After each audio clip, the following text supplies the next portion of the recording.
მოშვებას. ქართული ოცნების პრეზიდენტობის კანდიდატი დარწმუნებულია, რომ ამორჩევლის აქტიურობიდან გამომდინარე არჩევნების შედეგი ისეთი იქნება, როგორიც ხალხს სურს. გიორგი მარგველაშვილმა ხმის მიცემის შემდეგ განაცხადა, რომ საქართველო დღეს არჩევას ევროპასა და დემოკრატიაზე აკეთებს. მან აქვე აღნიშნა, რომ წელს უპრეცედენტოდ მშვიდი არჩევნები იქნება. მარგველაშვილი საარჩევნო უბანზე შვილთან ერთად მივიდა, რომელმაც არჩევნებში მონაწილეობა წელს პირველად მიიღო.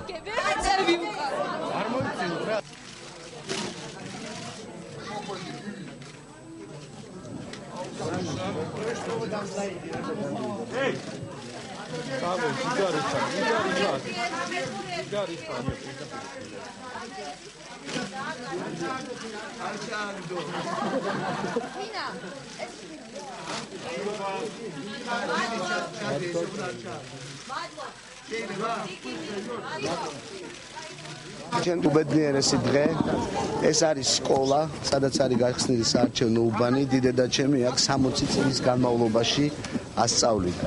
დღეს პირველად ჩემი შვილი მონაწილეობს არჩევნებში და ჩემთვის ეს უაღრესად სიმბოლურია, რომ ჩვენ მოვედით ამ სკოლაში იმისთვის, რომ მივცეთ ხმა იმას, რომ გაგრძელდეს ქვეყანაში წინსვლა, გაგრძელდეს რეფორმები, საქართველო საბოლოოდ კონსოლიდირებული დემოკრატიის ქვეყანა გახდეს.